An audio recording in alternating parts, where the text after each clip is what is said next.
예, 우리 한 목소리로 같이 봉독합니다. 이스라엘이 어렸을 때에 내가 사랑하여 내 아들을 애굽에서 불러냈거늘 선지자들이 그들을 부를수록 그들은 점점 멀리하고 바알들에게 제사하며 아로 새긴 우상 앞에서 분향하였느니라. 그러나 내가 에브라임에게 걸음을 가르치고 내 발로 안았음에도 내가 그들을 고치는 줄을 그들 알지 못하였도다. 내가 사람의 줄 곧 사랑의 줄로 그들을 이끌었고 그들에게 대하여 그 목에서 멍에를 벗기는 자같이 되었으며 그들 앞에 먹을 것을 두었노라. 그들은 애굽 땅에서 되돌아가지 못하겠거늘 내게 돌아오기를 싫어하니 아수르 사람이 그 임금이 될 것이라. 칼이 그들의 성읍들을 치며 빗장을 깨뜨려 없이 하리니 이는 그들의 계책으로 말미암음이니라. 내 백성이 끝끝내 내게서 물러가나니 비록 그들을 불러 위에 계신 이에게로 돌아오라 할지라도 일어나는 자가 하나도 없도다. 에브라임이여 내가 어찌 너를 놓겠느냐. 이스라엘이여 내가 어찌 너를 버리겠느냐. 내가 어찌 너를 아드마같이 놓겠느냐. 어찌 너를 스보임같이 두겠느냐. 내 마음이 내 속에서 돌이키어 나의 궁휼이 온전히 불붙듯 하도다. 내가 나의 맹렬한 진도를 나타내지 아니하며 내가 다시는 에브라임을 멸하지 아니하리니 이는 내가 하나님이요 사람이 아님이라. 내 가운데 있는 거룩한 이니 진노함으로 내게 임하지 아니하리라. 그들은 사자처럼 소리를 내시는 여호와를 따를 것이라. 여호와께서 소리를 내시면 자손들이 서쪽에서부터 떨며오되 그들의 애굽에서부터 새같이 아수르에서부터 비둘기같이 떨며오리니 내가 그들을 그들의 집에 머물게 하리라. 나 여호와의 말이니라. 에브라임은 거짓으로 이스라엘 족속은 속임수로 나를 에워쌌고 유다는 하나님 곧 신실하시고 거룩하신 자에게 대하여 정함이 없도다. 에브라임은 바람을 먹으며 동풍을 따라가서 종일토록 거짓과 포악을 더하여 아수르와 계약을 맺고 기름을 애굽에 보내도다. 여호와께서 유다와 논쟁하시고 야곱을 그 행실대로 벌하시며 그의 행위대로 그에게 보응하시리라. 아멘. 예, 오늘 우리 소예언서 연구 20번째 시간입니다. 우리 사랑이라는 주제로 하나님 말씀 나누겠습니다. 우리 새벽예술 공동체가 늘 나누는 메시지 핵심 포인트 3가지가 있습니다. 첫 번째는 하나님의 일, 즉 구원과 심판이죠. 그리고 두 번째는 교회의 시대적 그리고 세대적 사명에 대한 메시지. 마지막 3번째는 말씀의 회복입니다. 이 3가지, 첫 번째 하나님의 이 일, 특별히 구원과 또 심판, 또 교회의 시대적, 세대적 사명, 또 말씀의 회복. 이 3가지인데 이 3가지를 매는 중요한 벨트는 바로 성령님의 임재입니다. 그런데 오늘 이 본문, 우리가 함께 읽은 호세아 11장의 본문이 이 3가지의 메시지 모두 다 담겨 있습니다. 그래서 오늘 이 메시지를 통해서 하나님의 궁극적인 그 마음과 또 하나님의 일들 우리가 또 한번 확인하고 또 새롭게 깨닫는 시간이 되었으면 좋겠습니다. 첫 번째, 구원과 심판에 관한 것을 하나님의 일이라고 그랬습니다. 하나님의 일 그러면 굉장히 많지만 그 중에서도 구원과 심판은 하나님의 창조하심과 그 마지막 시작과 끝을 맺으시는데 중요한 주의 사역이죠. 그래서 이거 하나님의 마스터 플랜 이렇게 말할 수도 있습니다. 창조의 시작과 끝. 그래서 이 하나님의 모든 역사가 구원과 심판이라는 이 메커니즘 속에서 막 이루어집니다. 하나님 역사를 쭉 보면은 이 구원과 심판이라는 것이 계속 돌아갑니다. 근데 이게 마치 뭐 수학 공식처럼 도식화된 구조로 이렇게 가지 않습니다. 또 기계가 막 그냥 작동하는 그런 것이 아니죠. 예를 들면 신의 말을 들으면 살고 어기면 죽고 뭐 이렇게 그런 게 아니라는 거죠. 하나님의 이 구원과 심판이라는 것은 마음과 마음의 움직임이고 인격과 인격의 작용입니다. 그냥 이렇게 기계가 움직이는 것 같은 그런 게 아니고 무슨 수학 공식처럼 대입해가지고 딱 값이 나오는 그런 도식화된 이 체계가 아니라는 거죠. 그래서 우리의 마음과 주님의 마음을 잘 우리가 깨닫는 것이 중요합니다. 하나님의 마음. 이 마음을 잘 이해하고 또 주님의 인격이 있기 때문에 그 주님의 인격과 마음과 정서의 그런 것들을 다 우리에게 부어주신단 말이죠. 그래서 이 구원과 심판이라는 것이 믿지 않는 사람들은 뭐 신이 막 난폭하고 그다음 파괴하고 이 노아의 영화를 보면은 하나님을 그렇게 묘사하잖아요. 파괴의 신.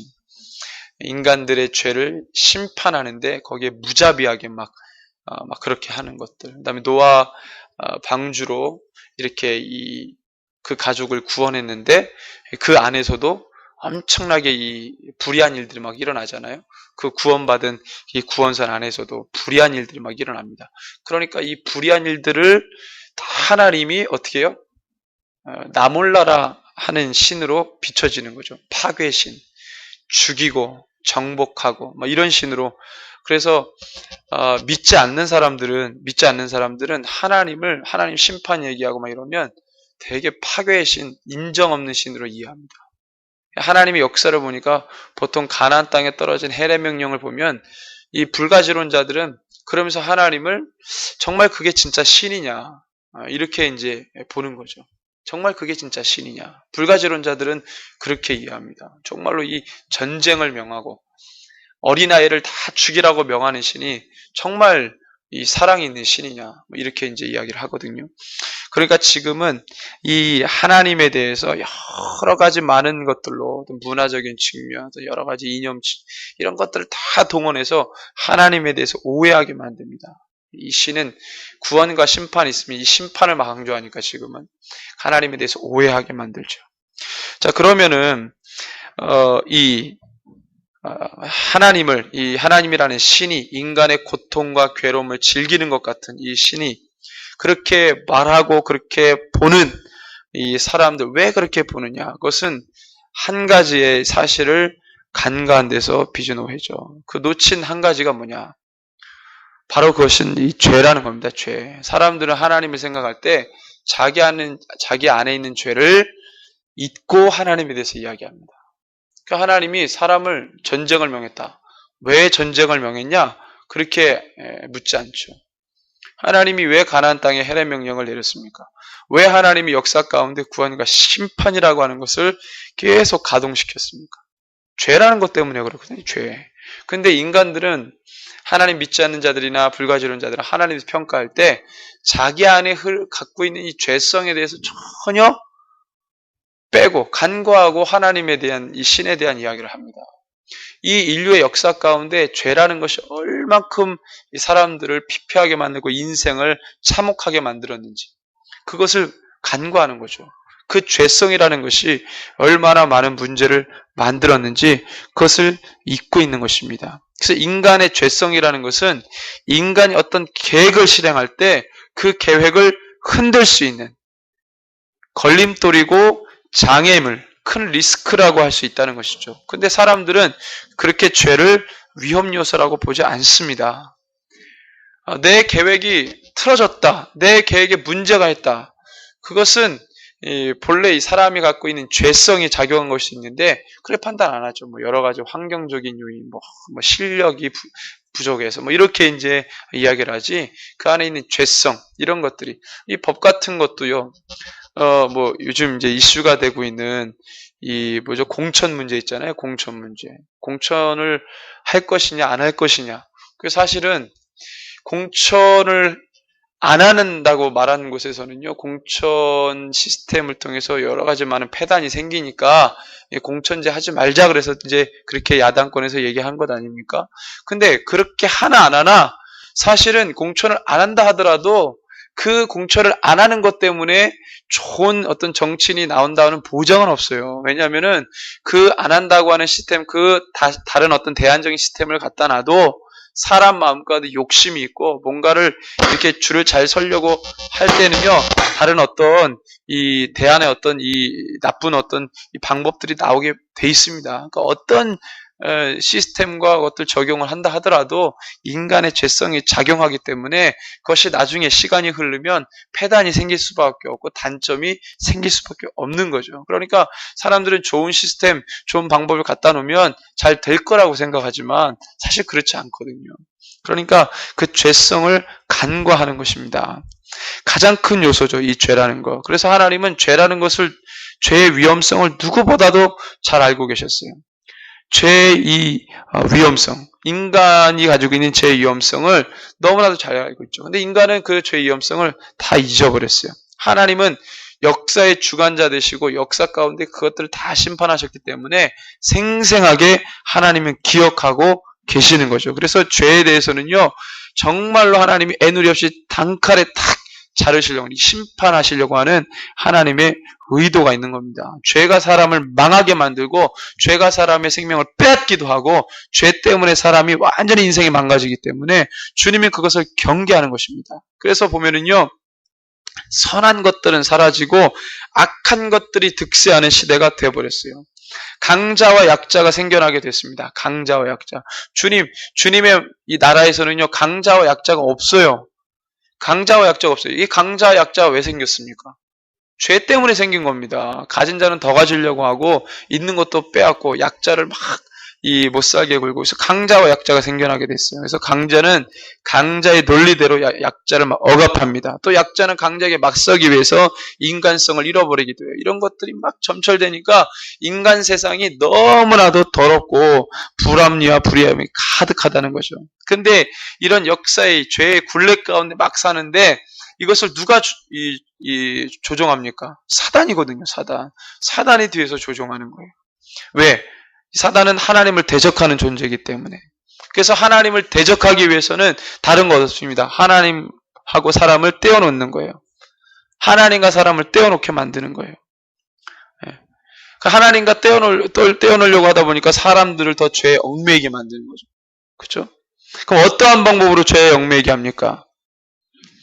죄는 뭐예요? 하나님을 떠나는 것이 가장 큰 죄죠. 원죄라고 한다면 하나님을 말씀을 어기고 하나님을 떠난 게 원죄입니다. 그러니까 죄 그러면은요, 하나님과 상관없는 죄들 있잖아요. 뭡니까? 뭐 이렇게 살인을 한다거나 뭐 도둑질 한다거나 하나님하고 상관없는 죄라고 생각하지만 본래 이 죄, 이 인생 가운데 수많은 죄 유형들이 있는데 그 죄의 본래 이 모태죄, 죄의 원흉, 죄의 시작의 원 모습은 하나님을 떠난 것입니다. 이 죄의 모든 유형들의 죄의 가장 대장격이 뭐예요? 숙주, 가장 큰 숙주, 죄의 숙주가 뭐예요?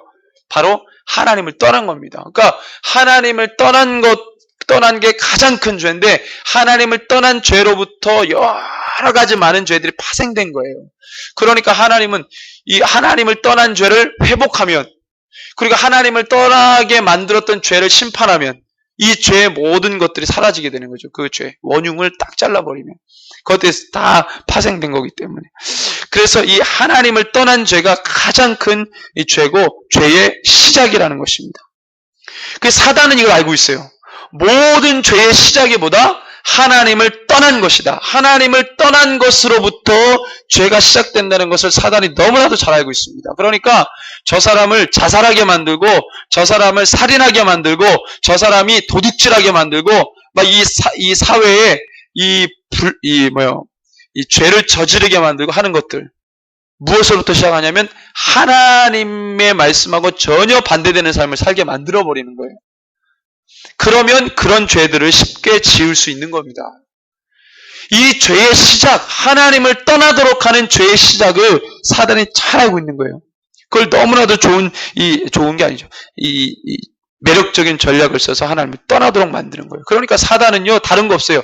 하나님을 떠나도록 만드는 기술이 아주 잘 되어 있는 겁니다, 사단은. 하나님만 떠나면, 하나님하고 상관없는 삶을 살면, 하나님이 말씀 주신 그 말씀의 정신과 정반대로 살게 하면 그 나머지 죄들은 그냥 짓는 거예요. 사단이 걸 너무나도 잘 알고 있는 것이죠. 자, 그러면 하나님을 떠나도록 만드는 것, 하나님과 정반대되는 삶, 하나님이 원하시는 삶과 정반대되는 가치는 뭡니까? 하나님이 가장 중요한 가치라고 생각하는 게 뭐예요? 하나님과 함께 있을 수 있는 가치. 그건 거룩이거든요, 거룩. 그러니까 우리를 거룩하지 못하게 만들면 되는 거예요.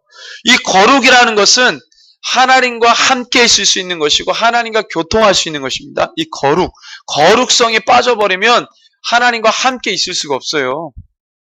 이 거룩성을 빼버리는 거예요. 이 거룩성은 하나님의 형상이죠. 하나님과 교통하는 메인 통로입니다. 근데 우리로 하여금 거룩성을 잃어버리게 하는 거예요. 하나님의 형성을 일그러뜨리고 하나님과 교통하지 못하게 되죠. 그러려면 거룩과 반대되는 삶을 살도록 어떻게 유도합니다. 그러니까 어떤 삶이 돼요? 육체화된 삶을 살도록 하죠. 육체화된 삶을 살도록 집중시킵니다. 그래서 전략은 뭐예요? 육체의 것을 화려하고 매력적이고 자극적이고 선정적이고 쾌락적으로 만드는 거예요. 그래서 그것에 매이도록 합니다. 그러니까 하나님을 떠나는 거예요. 사단은 다른 거 없어요. 목적이 하나님을 떠나도록 하는 거예요. 자, 물질, 돈을 사랑하게 하는 방법. 돈을 아주 없게 만들거나 돈을 아주 많도록 하는 겁니다. 또 돈을 굉장히 아끼도록 하는 거죠. 근검전략하게 하거나 물쓰 쓰도록 하거나. 성경에는 돈을 아껴라, 근검전략해라 한 구절도 없어요. 오히려 무슨 구절이 있습니까? 돈을 베풀라, 물질을 베풀어라, 흘려보내라 이런 얘기는 있어도 근검전략해라 이런 말은 없어요. 근검전략 성경적인 정신이 아닙니다. 그래서 돈과 물질을 사랑하게 만드는 방법, 근검전략. 근검전략. 그러거나 아니면 돈을 물쓰듯 쓰게 하거나 돈을 아주 없게 만들거나 돈을 아주 많게 하거나 세상을 사랑하고 세상을 흠모하고 세상 제자가 되게 하는 것, 바로 이러한 형태로 사단이 고도의 전략을 써가면서 어떻게 해서든지 성경적 가치, 하나님의 마음과 멀어지도록 하는 것입니다. 그러니까 이런 죄를 가만 놔둘 수가 없는 거죠. 때문에 반드시 죄를 하나님이 심판하세요. 그래서 당신의 형상을 닮아 우리는 구원하시고 죄는 반드시 심판하죠. 오늘 본문에 보니까 이스라엘 민족을 향한 구원의 의지, 그 마음을 주님이 보여주세요. 1절에 보니까 이스라엘이 어렸을 때 내가 사랑하여 내 아들을 애굽에서 불러냈거늘, 이 구원하신다고 하는 단어 불러냈거늘, 불러냈다는 거예요. 2절에 보니까 부를수록, 자 3절에 보니까 뭐 걸음을 가르치고 팔로 안았고 이런 내용들 있죠. 그 다음에 4절에 보니까 사랑의 줄로 그들을 이끌었고, 그렇죠? 먹을 것을 두었고, 하나님이 이스라엘 역사 가운데 그 노예와 종살이했던 그 모든 역사에서 하나님이 다 이끌어내셔서 참 자유자가 되도록 그를 불러냈다. 구원하셨다는 거예요. 그 다음에 8절에서 11절에 보니까 주님이 이렇게 말합니다. 내가 어찌 너를 놓겠느냐? 에브라임은 북이스라엘이 죄를 아주 많이 짓고 우상숭배했던 그 상태에서 주님이 내가 어찌 너를 놓겠느냐? 이스라엘아, 내가 어찌 너를 버리겠느냐? 내가 어찌 너를 아드마나 스보임같이, 이거는 그 당시에 소돔과 고모라처럼 심판받아 마땅한 도성인데 주님이 이렇게 말합니다. 내가 어찌 너를 그렇게 두겠느냐? 주님이 얼마나 심판받아서 이렇게 심판받아 마땅할 그들임에도 불구하고 주님의 마음은 내가 어찌 너를 버리겠느냐, 이 마음이시라는 거예요. 내가 어찌 너를 심판하고 내가 어찌 너를 버리겠느냐, 이 주님의 마음인 거죠. 어찌 너를 놓겠느냐. 그러면서 주님이 뭐라고 합니까? 내 마음이 내 속에서 돌이켜 나의 긍휼이 온전히 불붙듯 하도다. 이게 바로 주님의 마음이라는 거예요. 하나님이 신나게 심판하시는 분이 아닙니다. 너 죽어라. 너 죄 지었으니까 너 마땅히 죽어야 돼. 주님이 이렇게 매정하게 하시는 분이 아닙니다. 그래서 예수님이 예루살렘을 바라보시면서도 우셨어요. 왜 우셨겠습니까? 주님은 예루살렘의 운명을 아셨어요. 무너질 것이라는 걸 아셨어요. 이 예루살렘 성이 무너진다는 것은 이스라엘 민족의 슬픔이라는 걸 아셨어요. 그들의 마음이 땅에 떨어져서 물같이 녹을 거라는 걸 아셨단 말이죠. 내 백성의 마음이 물같이 녹는다는 사실을 주님이 알 때 그 마음이 얼마나 찢어지는지, 이거는 민족주의, 그 예수님의 마음 가운데 민족주의 마음이 가득해가지고 우신 게 아닙니다. 이스라엘이라는 민족이, 유대인이니까 예수님이 이스라엘 민족이 처참하게 무너진 민족주의의 어떤 이 마음으로 우신 게 아니라 하나님 아버지의 마음, 내 백성, 내 자녀가 그 마음 가운데 슬픔을 이기지 못해서 엉엉 울면서 탄식하는 그 마음을 주님은 너무 안타깝게 여기신 거죠. 민족주의에 따라서 우신 게 아닙니다. 이게 바로 주님의 마음인 거죠. 신나서 심판하시는 게 아니에요. 주님이 막 신나서. 구원은 기쁘게 구원하시죠. 심판은 우시면서 하시는 거예요. 내 자녀가, 내 형상과 모양대로 창조된 내 자녀가 죄 때문에 저렇게 우시면서, 가슴을 치시면서, 이렇게 주님이 호세아에게 그 마음을 가득 부어주시니까 호세아가 감당하겠어요. 호세아에게는 그의 삶으로, 가정으로 주님이 그걸 보게 하셨어요. 여러분들, 내 아내가 그 음탕한 고멜 아닙니까? 주님이 시킵니다. 야, 데려와라. 집 나간 자기 아내 데려와라. 여러분들, 호세아는 성인군자가 아닙니다. 보통 그냥 남자예요. 근데 주님에게 부름받았다는 그 사실 하나만으로 그 주님의 마음, 그 마음이 얼마나 고통스럽고 썩어나겠어요. 그 수치심. 내 아내인데, 호세아의 아내인데 그 아내가 음탕한 여자라는 걸 다 알아요. 근데 이 호세아는 하나님의 말씀을 대언하는 자입니다. 이게 맞냐고요, 이게. 그게 자기의 어떤 명예도 있고 자존심도 있고 이걸 다 땅에 떨어뜨리는 거죠. 그런데 그 여자가 잘못해서 나가서 안 찾으면 그만이라. 근데 주님은 끝까지 찾아가게 하십니다. 창피도 이런 창피가 없는 거예요. 호세아가 이런 삶을 살았습니다. 그 마음이 하나님의 마음이라는 거였어요. 우리가 주님의 백성인데 세상 사람들이 우리를 조롱합니다. 너희가 정말 예수 믿는 사람이 맞냐? 그것은 하나님을 욕먹이는 거죠. 너가 정말 하나님 말씀 대언하는 사람 맞냐? 너 아내가 그렇게 음탕한 짓을 하는데 호세아의 마음이 어떻겠어요? 하나님의 마음이 어떻겠습니까? 우리가 그렇게 욕을 먹는 것이죠. 그게 얼마나 하나님의 마음이 찢어지겠어요. 호세아가 얼마나 마음이 불붙듯했겠습니까? 이게 하나님의 마음이구나. 내가 볼 때는 버릴 만도 한데, 이렇게 우상 숭배하고 이렇게 죄를 지으면 버릴 만도 한데 왜 끝까지 이 백성을 붙들고 있을까? 아무리 여러분들, 호세아는요 북이스라엘을 나와가지고 남유다로나 다른 나라로 망명하고 싶었을 거예요. 이렇게 우상 숭배하는 나라 내가 뭐하러 있을까? 망명하고 싶었을 거예요. 남유다로. 그러지도 못하고. 왜? 사명, 하나님이 보내셨기 때문에 자기 마음대로 그러지도 못해요. 그러니까 얼마나 주님의 마음을 가지면서 이삭을 했겠습니까? 9절에 내가 나의 맹렬한 진노를 나타내지 아니하며 내가 다시는 에브라임을 멸하지 아니하리니 이는 내가 하나님이요 사람이 아님이라. 내 가운데 있는 거룩한 자다. 진노함으로 내게 임하지 아니하리라. 이거는 지금 주님의 마음입니다. 내가 이 백성을 심판하고 싶지 않구나. 구원의 의지죠. 네, 구원의 의지. 아브라함이 소돔과 고모라를 멸하실 때 중보하면서 그 한 사람의 의인이라도 주님께 구했던 것처럼, 그죠? 주님은 그런 자를 찾으시는 거예요.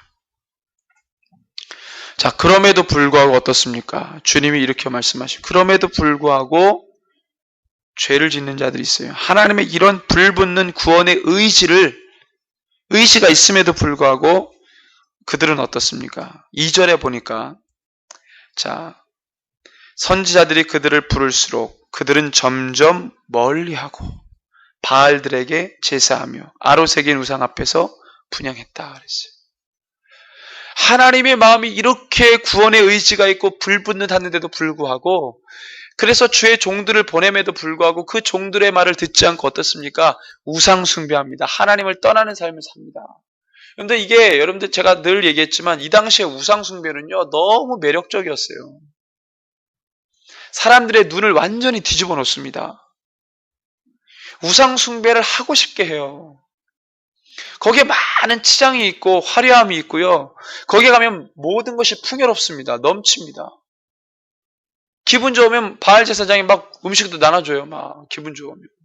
그리고 그 육체적인 쾌락과 환락이 거기에 가득합니다. 우상숭배를 막 하고 싶게 만들죠. 그렇지만 여호와 하나님을 믿는 신앙은요 너무 힘들어요. 뭐가 보이지가 않아.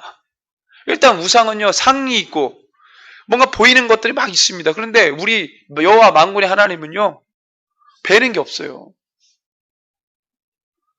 그러니까 이게 차이가 있는 거예요. 그러니까 다 누구에게로 갑니까? 바알에게 가서 제사하고 아로 새긴 우상 앞에서 분향하는 거예요. 근데 이 시대는 어떻습니까? 여러분들 가톨릭에는요 10계명 중에 우상숭배하지 말라라는 계명이 없어요. 왜? 본인들이 우상숭배하거든. 그러니까 그게 걸리잖아요. 자꾸 고백하다 보면. 그걸 빼버렸어요. 다른 걸 넣었죠. 그래도 가톨릭 신자들은 몰라요. 가톨릭 우상숭배하잖아요. 성상숭배하고. 그거를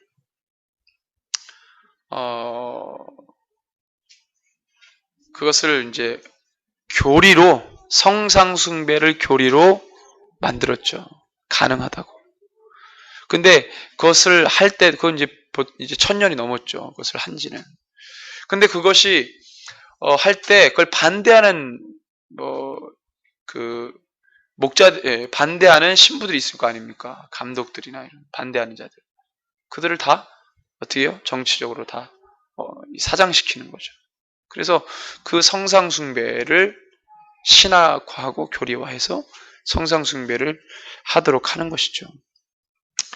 그러면 우상숭배는 그것뿐이냐? 지금 종교적으로도 우상숭배 다 이제 기독교 안에서도 가톨릭이 주도하고 있고 또 타종교는 우상숭배 당연히 우상숭배고 이런 것들뿐만 아니라 우상숭배가 또 뭐가 있습니까? 우리의 마음 가운데 탐심도 우상숭배다. 그러니까 우상숭배가 외형과 안에 외부와 이 안에 모든 우상숭배가 창궐한 거예요. 그러니까 10계명대로 사는 게 왜 이렇게 어렵습니까? 우상숭배.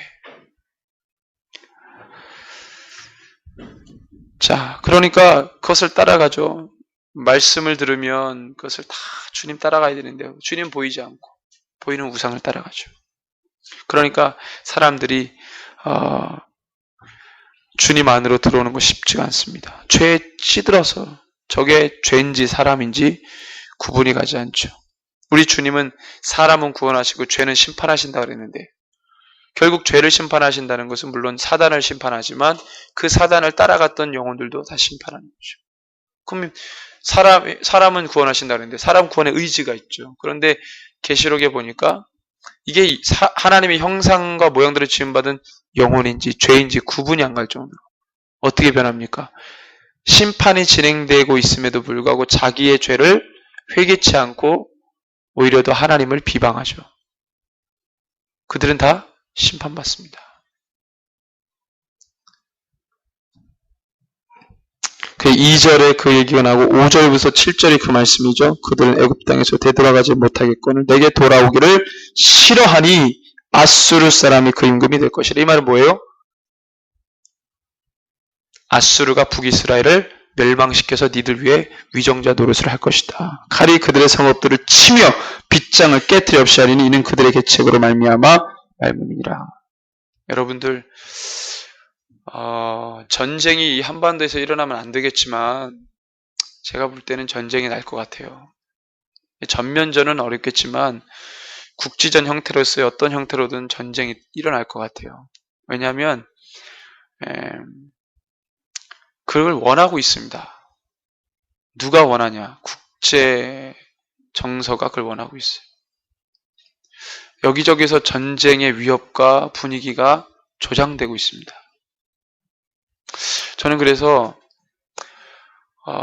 이 목회가 우리의 지금 이 새벽이슬교회의 목회는요.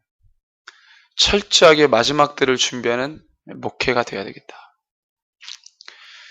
이제 몇 년 사이로 엄청난 일들이 막 뻥뻥뻥 터질 겁니다. 오늘도 칠레 지진 들으셨죠? 8점이에요. 지금 칠레에 많은 사람들이 고통받고 있을 겁니다. 그 사태로 인해서.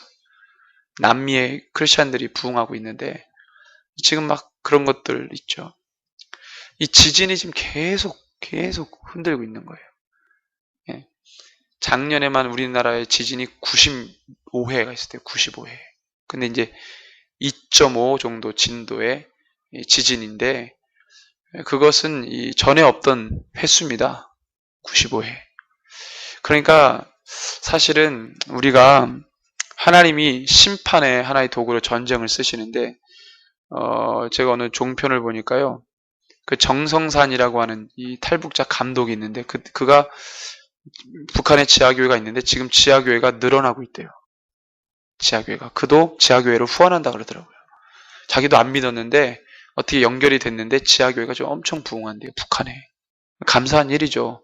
근데 그가 그러더라고요. 저는 아마 한 10년 전에 들은 얘기인데 이분도 그 얘기를 하더라고요. 북한의 지하교인이 남조선 교회를 위해서 기도를 한대요.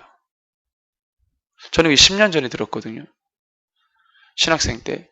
근데 이분이 그 얘기를 또 하더라고요. 그러니까 순교자가 지금 북한에 엄청나게 순교자가 있었죠. 과거로부터 지금 계속 하나님이 북한의 크리스찬들, 이 정말로 이 할아버지, 이 3대, 4대 이 평양 부흥을 경험했던 그들의 후손들이요.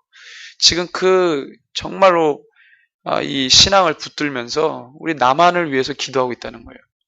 하나님이 어느 교회, 남한의 교회와 북한의 교회가 있는데 어느 교회의 기도를 더 들으실까? 혹시 우리가 이 북조선의 지하교회 교인들을 통해서 하나님이 우리를 좀 봐주고 계시는 건 아닌가? 그런 생각이 듭니다. 저와 여러분들이 이 시대에 지금 막 어떤 이 움직임들이 막 있는데 이걸 보면서 예주시하면서 기도밖에 없어요. 지금은 모든 것 무슨 뭐 교회가 프로그램하고 이게 중요한 게 아니라 지금 기도를 들어가야 돼요. 기도. 그래서 제가 지금 가족을 위해서 기도하는 게 왜냐면 하나님이 지금 급하다는 거예요. 지금 급하다. 저도 저희 부모님이 그냥 교회를 그냥 왔다 갔다 하는 수준이세요. 그냥. 그 자식이 그냥 목회하니까 기도해주는 정도지 정말로 주님에 대한 마음이 불붙듯 일어나서 하는 분이 아니란 말이죠. 그러니까 얼마나 제가 회개가 나왔는지 몰라요. 근데 부모님은 저의 어떤 자라온 모습을 다 알기 때문에 그래서 이게 이 예수님도 자기 고향에서는 배척을 받으셨잖아요. 미친놈 소리까지 들으면서 귀신 들렸다 소리까지 들으면서 그러니까 이거는 무슨 뭐 말로 안 돼요. 기도밖에 없어요. 기도밖에. 우리 예수님도 죽으시고 다시 사시고 부활하셔서 그리고 난 다음에 예수님의 가족들이 동생들이 예수님을 믿었거든요. 그죠? 살아생전에는 안 믿었단 말이에요. 저도 순교를 해야 뭐 이렇게 역사 일어나는지 모르겠는데 하여튼 지금 막 급하다는 거죠. 그래서 우리가 이렇게 하나님 마음 주셔서 이제 우리 가족 기도를 하는데 정말로 지금 시대가 정말 급박합니다. 북한이 지금 김정은이가 맨날 그런 데잖아요. 내가 전차를 몰고 서울까지 내가 가겠다. 그리고 3년 내에 내가 그 통일을 하겠다. 이런 얘기를 막 하고 지금은 무인기 막 띄우고 뭐 이런 상황에서 지금 예의주시하고 있습니다. 예의주시. 전쟁은 순식간에 터지거든요. 순식간에. 저 여러분들이 이 WCC의 죄에 대해서 한국교회가 주님 앞에 회개하지 못했고 지금도 진행 중이고 교황이 오고 뭐 여러 가지 많은 교회가 지금 무너지고 있는데 배도의 역사에 대해서 배도의 일이 터지고 미혹의 역사가 일어나고 있음에도 불구하고 한국교회가 불감증, 안보 불감증이 있듯이 이 불감증이 너무 만연하다는 거죠. 그럼에도 불구하고 오늘 내가 무엇을 입을까, 무엇을 마실까 이것을 굉장히 고민하며 사는 그리스도인들이 많습니다. 그것을 조장하는 목회자들이 많고 그래서 저 여러분들이 이 부분에 대해서 기도를 많이 해야 되겠다. 그래서 그런 마음이 있고요. 자, 그리고 또 하나님께서 그래서 이제 중요한 것은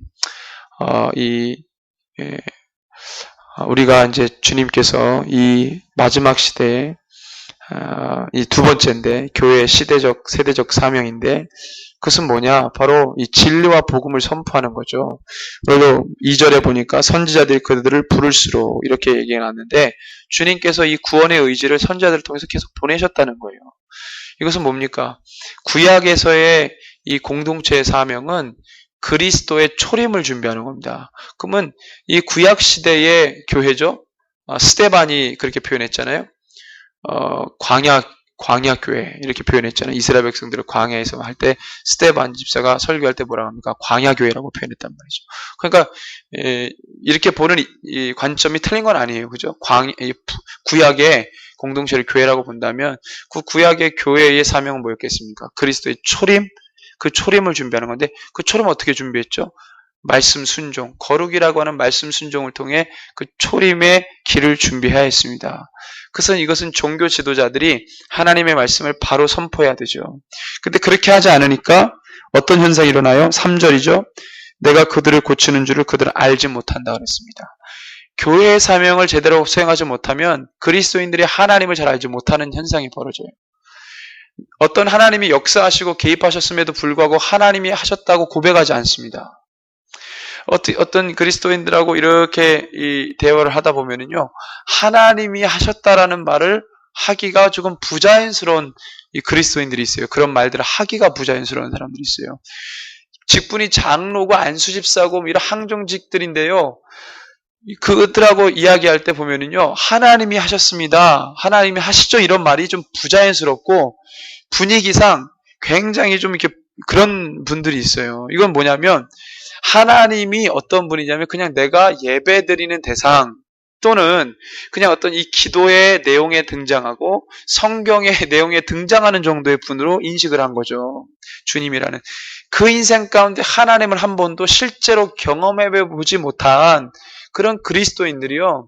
하나님이 하셨다는 이야기를 할 때 굉장히 조금 이렇게 어색해합니다.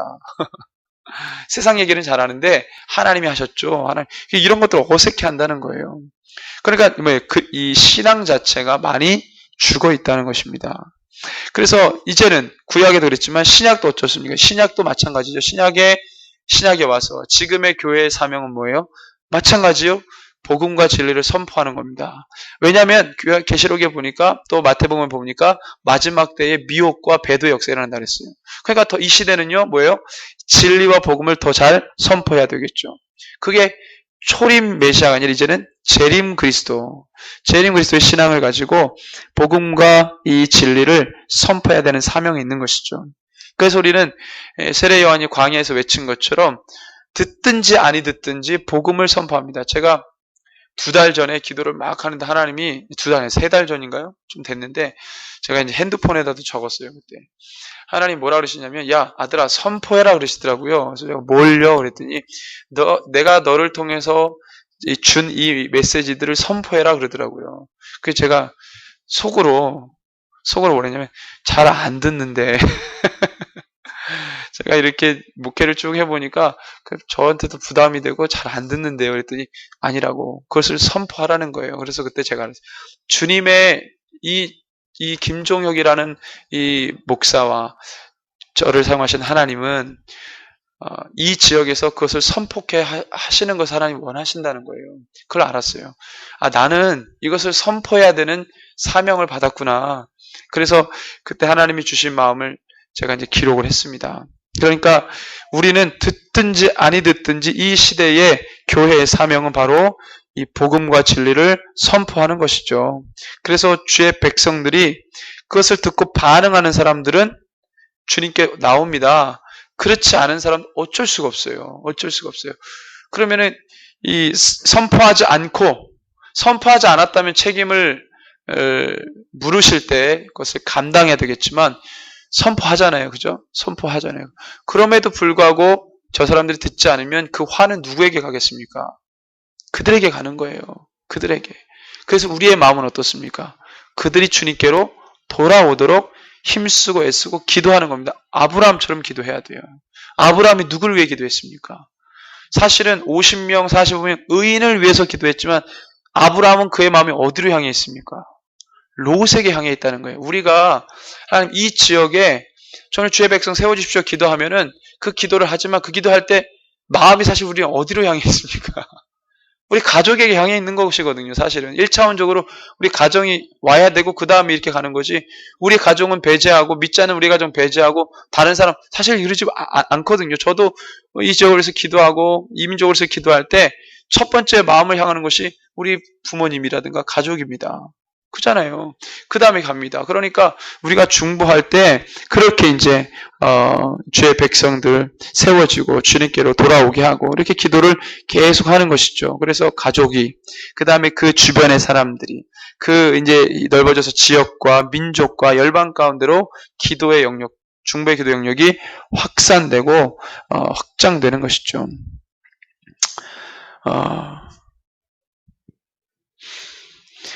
현재 많은 그리스도인들이 하나님을 믿고 따라가는 데 있어서 여러 가지 많은 걸림돌들이 있습니다. 그 걸림돌들은 이 죄가 주는 여러 가지 많은 요소들인데 이것이 바로 하나님을 깊이 경험하지 못하게 하고 하나님의 역사를 축소시키는 죄의 유형들이 많습니다.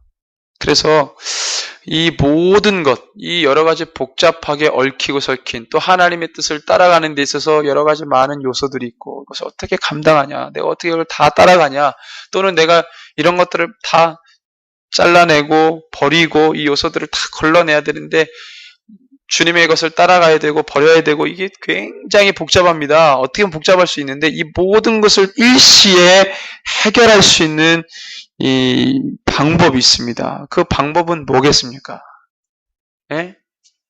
제가 묻겠습니다. 그 방법은 뭡니까? 오늘 제목입니다. 오늘 제목이 뭡니까? 사랑입니다. 사랑. 그래서 율법 조문이 그렇게 많은데 주님이 딱 한마디로 일축하십니다. 율법의 가장 큰 계명이 뭐냐? 바로 하나님을 사랑하고 네 이웃을 사랑하는 것이다. 내용과 같이.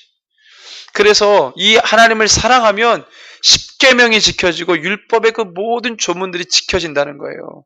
왜? 하나님을 열렬히 사랑하다 보니까 내가 그전에는 따라갈 수 없었던 그 조문들이요, 그렇게 기쁘게 지켜질 수가 없는 것이죠.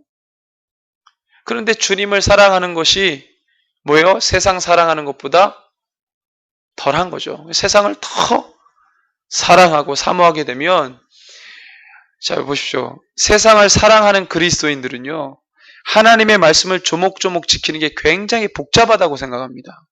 그런데 주님을 너무 사랑하는 사람은요, 하나님의 말씀을 듣고 따라가는 게 그렇게 쉬울 수가 없어요.